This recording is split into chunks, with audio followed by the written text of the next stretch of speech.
tuning in to the online broadcast network, AFTERBUZZ TV. Over 20 million weekly downloads in over 150 countries, and your number one source for after-show entertainment.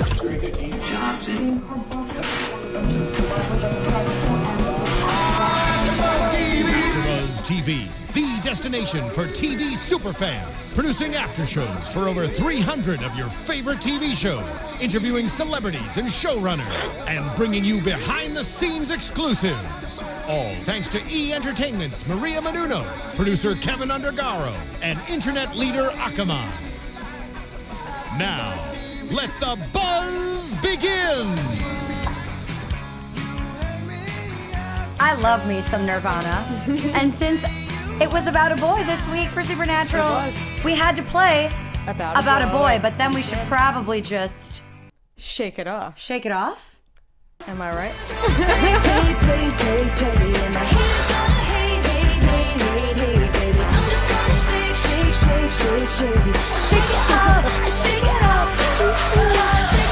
Oh my gosh, it was an amazing episode. Episode 12, About a Boy. Welcome AfterBuzzers back to another Supernatural after show. And tonight we're going to be talking to Teen Dean, played by actor Dylan Everett, and also talking to Tina, which is by Madeleine Arthur. But we have Dylan right now on the line. Dylan, how are you? Thank you for joining AfterBuzz. Are you there? We got you there. I think we lost him. Did we lose him? Well, no, he's here. He's here. It might be a delay. I can hear you. Yay. Perfect. Hi, Dylan. Hello. How's it going? I'm very good. How are you guys? We're Good. great. We're doing great. You have a little bit of a time difference where you are, right? A little bit, yeah. It's a little late over here. I've been trying not to fall asleep for the last couple hours. Oh, thank you so much for joining us. Yes. And staying awake. Absolutely. No, it's a pleasure to have you, Dylan. What an amazing episode tonight was. We previously have seen you on Supernatural playing young Dean, and tonight you graced our screens as Teen Dean. Talk us through like how it was to be back on set with the guys and what your experience was this time around. Well, I knew what I was getting into, which was very nice, having portrayed young Dean before. But this go was a little bit different feel to it, being that I was playing 30-year-old Jensen trapped in young Dean's Teen Dean's body. So that was a bit of a curveball for me when I got the call from Adam and he pitched the idea to me. But I remember thinking, oh my gosh, what a great opportunity. I mean, I thought last time, it was going to be amazing. I get to portray Dean Winchester and I get to jump into Jensen Ackles' shoes and kind of get lost in that world, but to even take that a step further this time was totally exciting. Yeah, you did so well. I was watching you and the shrugs and the way you were just doing everything. I was like, oh my God, that's Dean. Yeah, you fully embodied him as himself, and it was really, really. It was like we were watching Jensen, believable, 15 years earlier. Well, I mean, one of the best pieces of advice I got was actually from Jared. And I'll never forget it. He goes, Jensen's a model, so he's very expressive in his face and his body.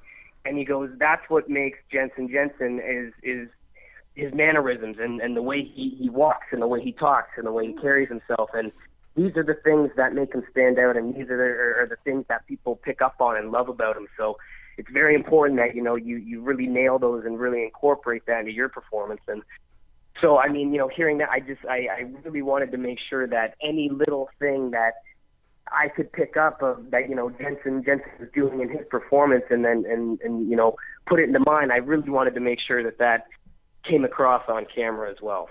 That's a great piece of advice. That's awesome. And it did. It came across very well. Yeah, I mean, Jared was sort of like my Teen Dean guru a little bit. And it was another thing he said. He said, you know what? No one knows Dean Winchester other than Jensen better than me. And he goes, and, if there's anything that, I think might be out of character or little thing that I think Jensen would do, I'm just going to lay it on you and let you know. And I was like, absolutely, man. I mean, open season. You just let me know if there's anything that I can do. And he did, man. And he was totally Johnny on the spot and giving me tips and being like, hey, man, try this for this take. And I'd take that and incorporate it into the next take. it was awesome, man. I mean, I really can't thank Jared enough for really helping me get into to Jensen's mind. Yeah, it absolutely sounds like an amazing experience, especially to have Jensen himself giving you all this info from a character he's played now for the last 10 years. And I think he was definitely proud of what you did, because I read that he said to the Hollywood Reporter, Dylan, that he thought you knocked it out of the park. So, I mean, that is probably the hugest compliment you could receive. Oh, absolutely. I mean, the guy's James Dean. He's the coolest guy in the world, and he brings that into his performance, and it's, you're right. I mean, to hear that coming from him, it truly is the biggest compliment I could get. And I mean, you know what? For everyone in the world could be, happy with the performance. But if Jensen wasn't happy with it, then I mean, at the end of the day, it wouldn't matter. I mean, that's his character, man. And I really wanted to make sure that he was happy with it and made sure, he felt that justice was done. So I'm really happy to hear that, and I'm really glad that he was pleased with it. Well, this season, Dean has been struggling with Demon Dean and the Mark of Cain and trying to decide what he's going to do with this. And with him being Teen Dean, the Mark hadn't overtaken him yet. Do you think that he should have stayed Teen Dean for a little while, or do you think it's a good idea that he went back to being himself? You know what? I'm sure if they had a little bit more time to kind of think about it, they might have reconsidered everything. That being said, with what happened, it just happened, and he had to make a judgment call in the heat of the moment, and that judgment call was, you know what? I need to be myself so that I can be with Sam, and that I can help him, and we can continue to live our lives. I can't do that as a Teen Dean, like you said. He's a little bit dewier. So I don't know how well that would have gone over, but I mean, ultimately, I think Dean needs to be where Dean is comfortable, and he made that decision for a reason. It's because he knew that in his heart that was the right decision, and you know what? They'll find another way to deal with the Mark of Cain, and so I mean, you know what? I think ultimately Dean followed his heart, and he pulled a Dean Winchester. Absolutely. And I mean, he would miss out then on, what was it, the alcohol, the girls, you have to go back to school. There's a lot of downsides. The Impala. Yeah, exactly, right? I mean, he couldn't have driven that Impala, so. And I don't think I would have flown with Jensen or Dean. So. No, it's a huge part of his life. Yeah, exactly. Katie, did you have any questions for Dylan? I've got a question for you, Dylan. So you just had a birthday a few days ago, right? You just turned 20? I did, right? Yeah. Happy birthday. Happy belated birthday. Thank you very much. Did you do something exciting and fun? No, it was like the lamest 20-year-old birthday ever. I felt like I just turned 10. We all sat around my friend's apartment and had a couple drinks and watched Friends and played Yu-Gi-Oh. Hey, that sounds amazing. Ideal. Yeah. But you know what, man? It's because it's on Netflix now, and me and my buddies, like I said, we'd had a few drinks, and we were sitting around and oh, hey, Yu-Gi-Oh's on Netflix. And then that turned into us going to Walmart and buying Yu-Gi-Oh cards and sitting around, intoxicatedly playing Yu-Gi-Oh till 4 o'clock in the morning. I mean, it wasn't, it's not like I was raving at a club, getting bottle service and stuff. Got plenty of years. Got plenty of years left to do that. Well, at least you celebrated with friends. Exactly. So. And you've done a pretty equal amount of television and film. Do you have a preference? I mean, you came out last year with you were Zach Morris in the Saved by the Bell Lifetime movie, which I watched, of course, as I grew up watching Saved by the Bell. But you've done a lot of TV and a lot of film. What do you prefer to do?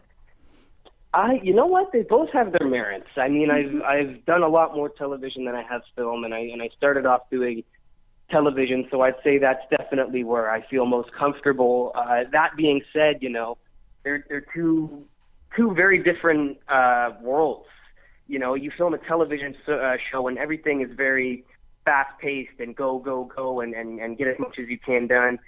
Whereas a film, when you're filming a feature, might film 2 pages a day, and you'll be sitting around a lot, and it's a lot slower pace. So it's two very different things, but I enjoy doing both for different reasons. And like I said, they both have their merits. TV has made me very, very sharp and very quick, whereas, film, I've really been able to do more depth and into, some meatier parts, which was a nice change of pace. So, yeah, I mean, I couldn't pick, to be honest. They're two totally different things to me. And tell us what you're working on now. I got a few things coming down the barrel. Unfortunately, I'm not quite at liberty to discuss them quite yet. But once I can, Charlie will be the first person to know. So, yeah, I mean, it's the life of an actor, right? I mean, when it rains, it pours. Feast and famine. So, right now it's a little bit slower, but it's February, so pilot season's coming up, and I know. Everyone goes down to LA for that, so I'll probably make the trip down there too. Awesome. Well, I'm sure I speak for us when I say you will knock every audition out of the park. And let me ask you this then, Dylan. I read that some of your favorite actors, A-listers like Robert Downey Jr. and Johnny Depp and Will Smith, to name a few, are they your acting inspiration? And wouldn't it be just a dream come true for you to someday act with them? Oh my gosh, you have no idea. And that's such a tough question when people ask me, who's my favorite actor? I mean, I wouldn't even know where to start.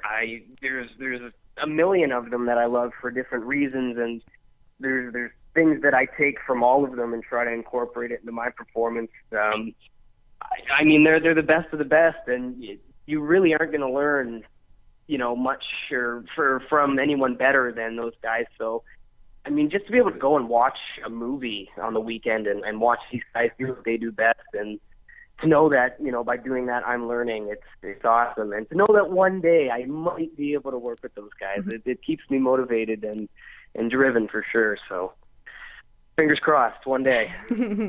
I'm sure that day will come, and in the meantime, fingers are crossed. And you're working super hard. You're still a really young actor, and you're forging such a already successful career.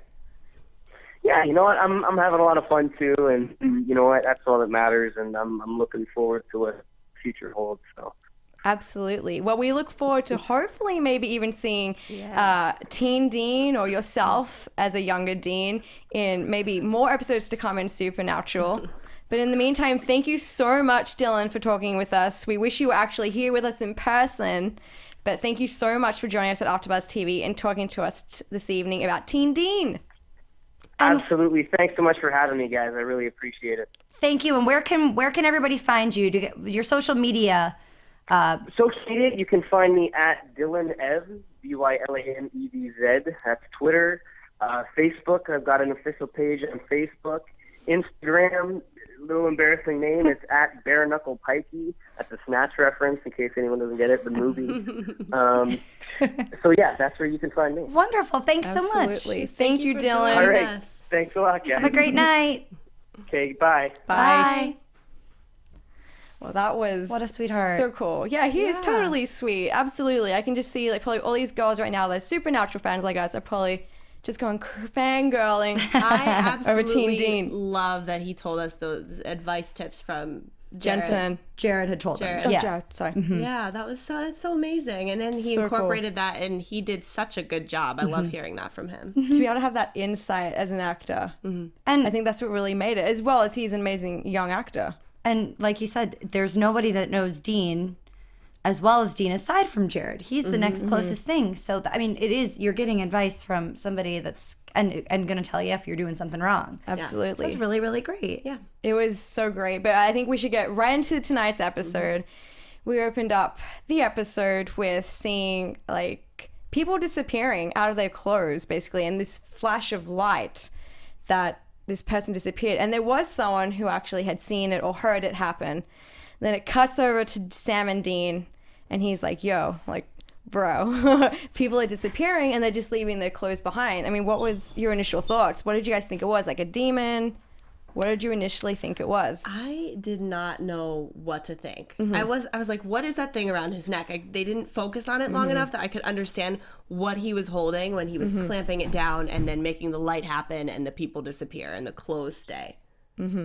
Yeah, I remember we were like, is he a demon or what's he? They didn't really zoom up on that yet, so we just saw the flash of light. The only thing I have to say about maybe having a kind of some sort of clue about what it is the fact that when every episode they do the previously on Supernatural and they kind of recap us, and Rowena was in that recap, so I'm like, she has to have something to do, even if it's just like remotely related to it, but it had to be something witchy. Absolutely. And then we did later on see it was in fact a hex bag, which was super cool. We were like, is it, I mean, I thought for a second, is it Rowena? And I was like, why would she be doing this? But it does go on to show that Dean ends up being at a bar, who meets Tina. They kind of share a drink, bond a little about their childhood, stories about each of their fathers.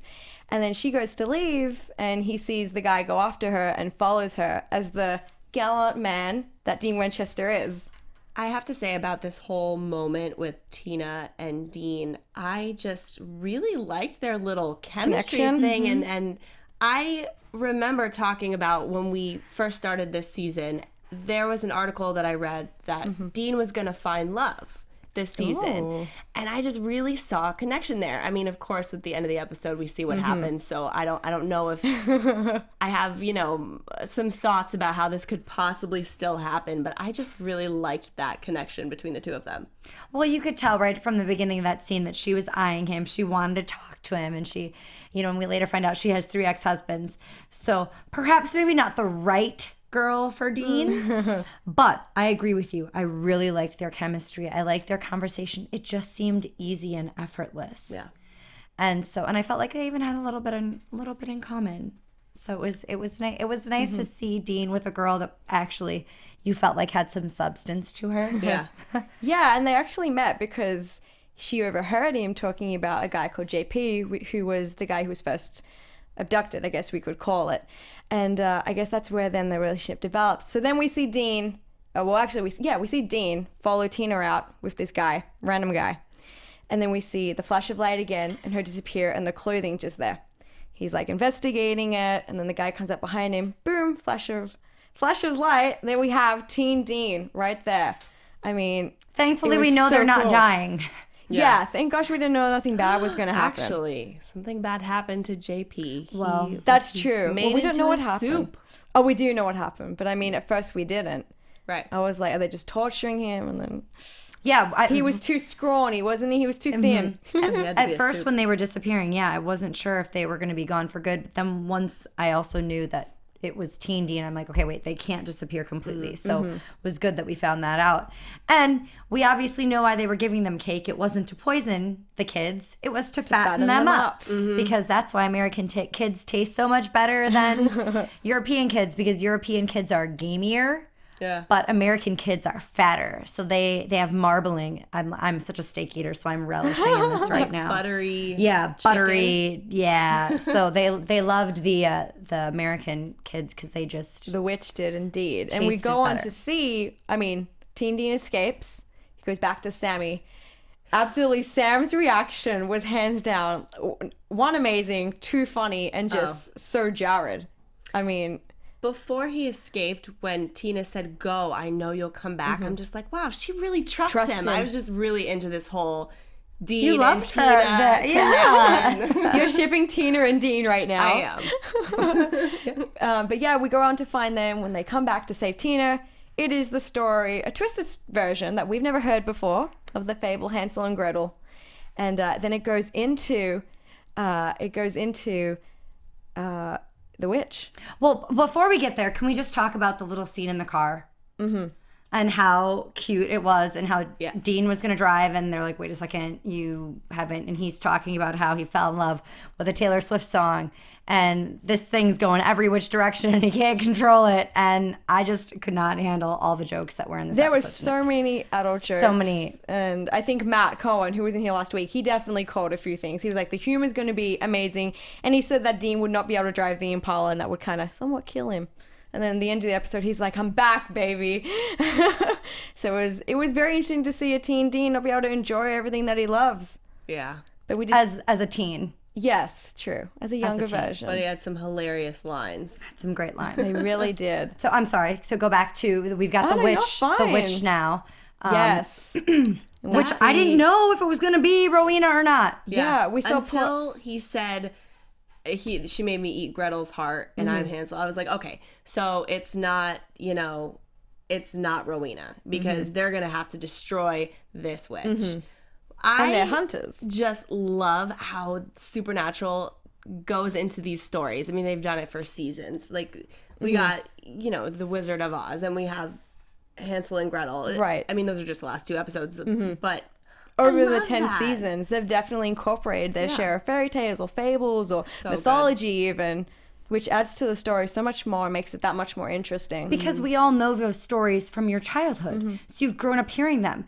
And hearing Hansel talk about the story, I thought he was telling the truth, and I felt really bad for him. did. So I had no idea he was going to call it and be like, gotcha. Half of me was like, oh, he's like, should I buy this? And the other half of me was like, whoa, like, this could be true. I believed him. But then when it happened that he turned and knocked them over the head or whatever he did, I was just like, I should have known, because this show has so many twists and turns and it's so exciting. Did you think that they were going to, like, how the witch mentions that she killed JP and put him in the stew, but he wasn't very good. But then, did you think maybe they were going to save Tina and she wasn't good? Maybe she was going to keep Tina for longer and not actually cook her up? I thought she was going to cook her. You thought she was going to cook her right away? Yeah. I thought that she was going to wait on it, but then she's like, nope, you're going to be a great little sweet chili glaze. And I was like, oh no. Yeah, I mean, technically, I did think they were going to save her, but if we're talking about the witch, then witch, I definitely thought She was a goner. She was a goner, yeah. I want to know what I would be. Consult with the witch. Okay. But yeah, we see Sam and Dean come in. Hansel has betrayed them, lied to them. And there's like a struggle. There's a fight that breaks out between them. Of course, they end up winning. Dean steals or clasps off Hansel, the hex bag. Is able to switch back to himself just in time to stab him, kill him. And then it goes on. Put the witch into the incinerator / oven and kill her. But maintain control. Did you think he was going to? I never felt like he was going to get out of control, although I was questioning if Sam was thinking his actions were already out of control. Even though they were necessary. Right. They were necessary, but I was just worried that, like, after he did the things that he had to do, that it would just take over him. But I was very impressed that he kept it together. And Sam even references that in the end. He's like, I say we have a win. Like, you kept it under control. Well, I was really glad Dean Winchester. I was really glad that they saved Tina. And then we go on to see Tina, and they're like, how are you going to change me back? Because the hex bag gets burned. And she kind of comes to the conclusion where she's like, well, maybe we don't. Maybe I still like this. Exactly Maybe like it's you a second said. chance. A second chance. Which is such a great opportunity. I wonder in life how many people, if given that opportunity, would take that second chance and go back and change things about what they did. I wanted to ask the two of you, would you guys do it? The exact same scenario or just a second chance? The same scenario. Like, if you were in her shoes, would you say, okay, you know what? It's okay. Like, we don't have to find an answer. That's so hard to think about, but I mean, I would do it. Why not? I wouldn't. I would do it, and only partially because I had a really, really tough, not to get into too many details, but I had a really tough childhood. I got picked on a lot as a little kid and bullied a lot as a child growing up.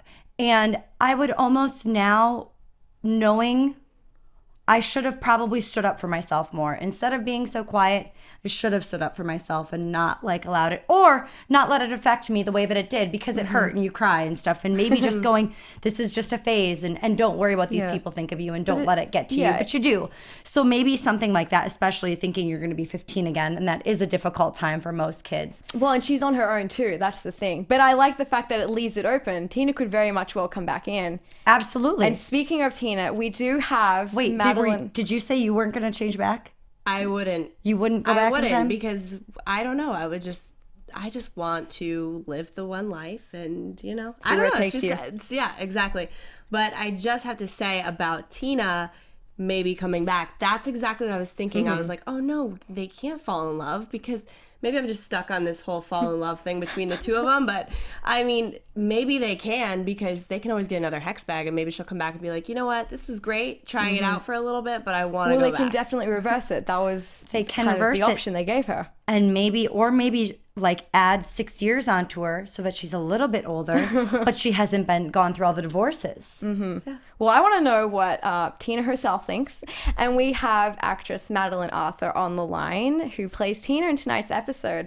We're calling her right now. We're calling her right now. So we are going to get her on the line. But yeah, I definitely want to know what Madeleine's going to think. She played the character, and I definitely think, yeah, they can bring her back in. I don't know in what form, but I agree. They gave her the option of reversing the spell, and I think that could very much happen. Like you guys are saying, we see her later on the track, and she's like, I don't want to do this anymore. Yeah. I think that's definitely a I possibility. believe she's on the line. Oh, Madeleine, are you there? Hi, yeah, I'm here. Hi. Hi, thank you so much for joining us. Oh, it was great to talk to you.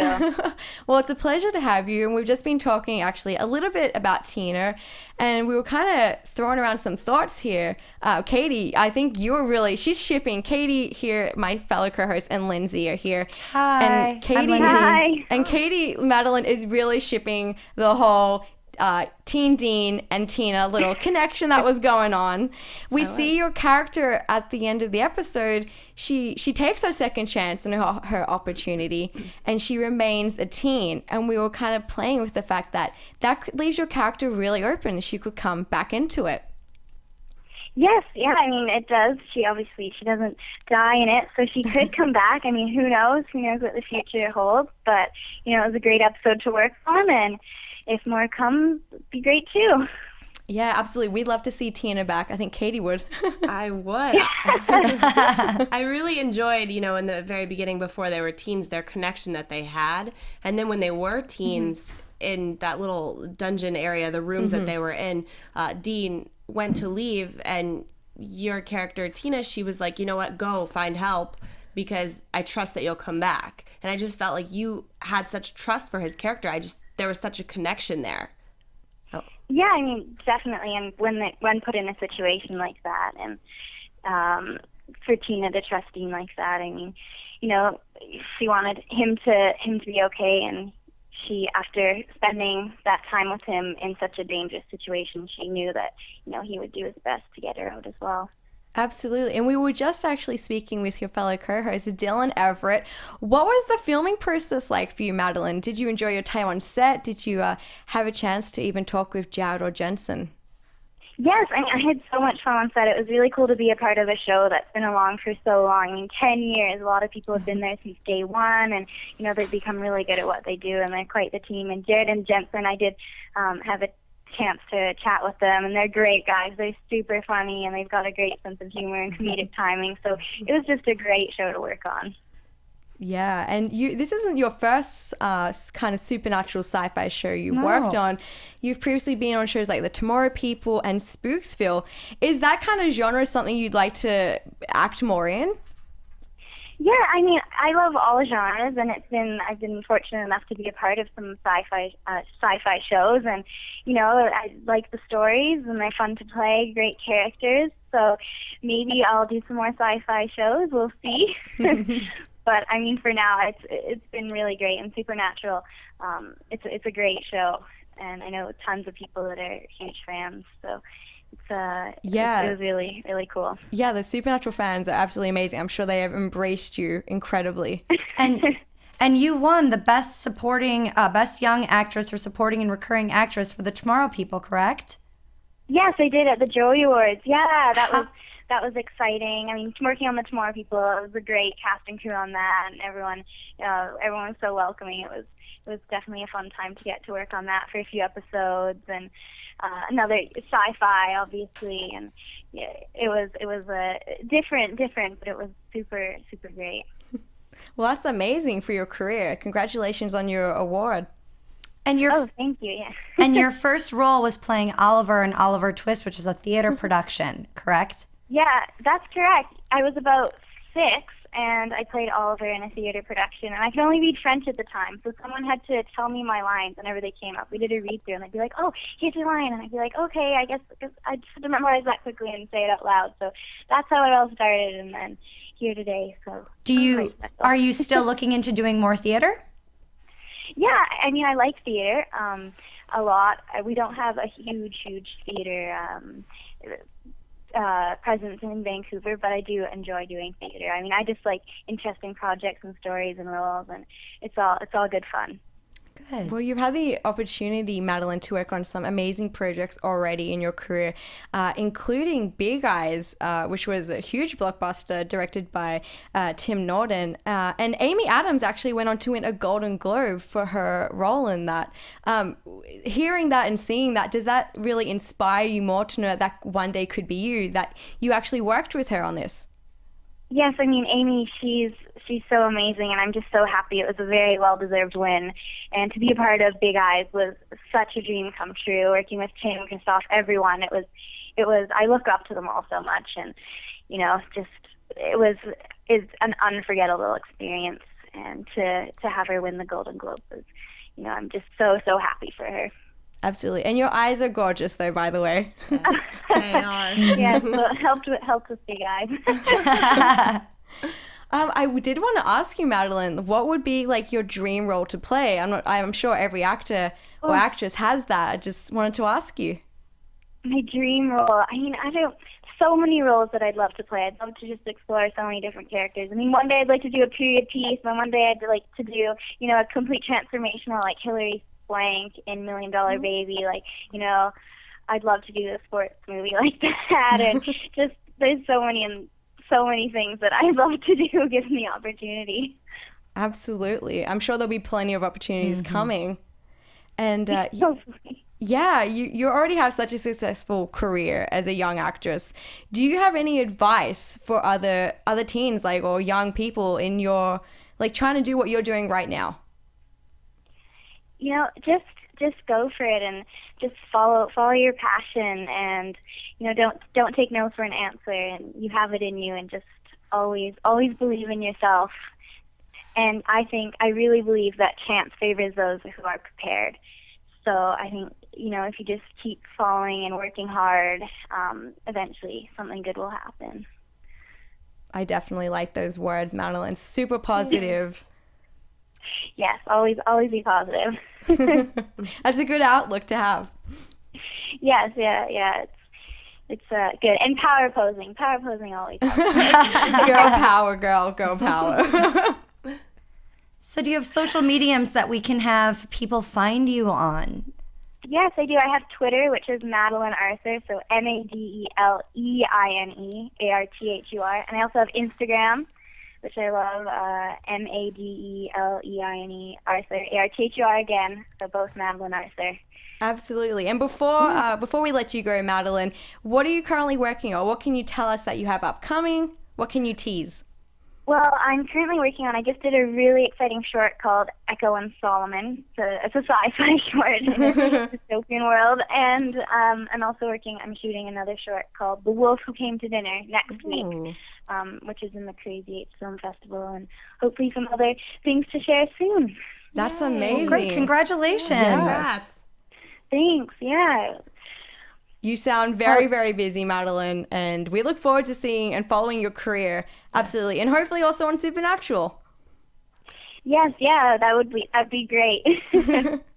Well, what do you think is going to happen with Tina's character? Do you think she's going to stay that age? I know just as much as you guys.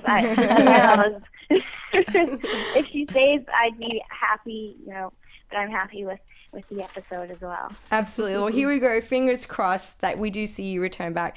Otherwise, we are so glad to be able to follow your career. And thank you so much, Madeleine, for joining us tonight on AFTERBUZZ TV. My pleasure. Thanks for chatting with us. Have a fabulous night.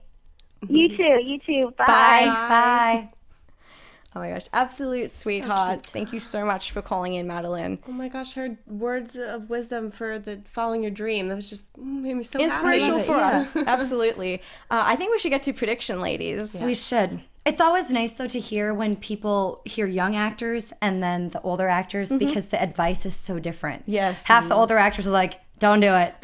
Figure something else out. Where the young actors are like, go after it. You can do it. And I think that that's something that you always kind of need to keep with you, is that you have to just believe it and go for it. And another great piece of advice, saying that you have to work hard. It's not just going to happen. If you're not going to work hard, then where's the feel-good in it if you haven't worked for it. Right. Dreams don't work unless you do. Yeah, like I mean, you really want to. If you're working hard for it and then it happens, it makes it that much. Yes. Katie, do you want to kick us off with predictions? My predictions are, I was hoping, it's more of like a hoping thing, that the Tina and Dean happen. And if not that, I really think it would be interesting and cool to see Dean have somebody. So I'm hoping that it goes that way. So a future love interest for Dean. Yeah. And for Sam, too. Sam deserves some loving, too. He does. He really does. They both do. Yes. And Cass too. Oh, yeah. We haven't seen Casper now. A few episodes. Yeah. Well, we do see next week that they're going to be in some sorority house and online, so maybe Dean will find love with a sorority girl. That could be interesting. That sounds more like the Dean we know. That sounds more like the Dean we know and not the one that was connecting with Tina like he was in this episode. We do know that Kane is going to be coming back in episode 14, so that's 2 episodes from now. I'm hoping now, since we got a little teaser of back to the Rowena storyline, that I actually thought this whole episode that Rowena had sent the witch and Hansel and Gretel to take out Sam and Dean, because remember she wanted to find out where the blade was and get all that stuff. So I know she wants to take out Sam and Dean. So I thought maybe that was her putting the other witch up to it. Okay. I was wrong, but I thought that she was a major part of that. And we found out that she's actually spying on Rowena for the Grand Coven because Rowena is misbehaving. Yep. So I'm excited to see a more of a backstory with the Coven, the Grand Coven, and what happened with little Fergus, little Crowley when he was just a young lad, and that whole story there. So I'm really looking forward to that. I hope that we can get that this season. So that's my prediction, that we're going to get the Rowena and Crowley backstory sometime this season. Okay, well, I love your predictions, you guys. It's unfortunate Tom can't be with us this evening. I always love his predictions as well. As for my predictions, I think I'm going to say there's going to be, touching on the Rowena subject, we're definitely going to see the Grand Coven, but touching on Dean and Sam with the first blade, I definitely think there's going to be, I think Rowena's going to go head to head with Sam and Dean. I know she's already making her moves and manipulating Crowley, but I think since she's after the blade and is probably going to attempt to steal it again, I think they're going to go up against each other. Like, you kind of thought this might have something to do with her then getting the witch to attack them. I think something is going to happen.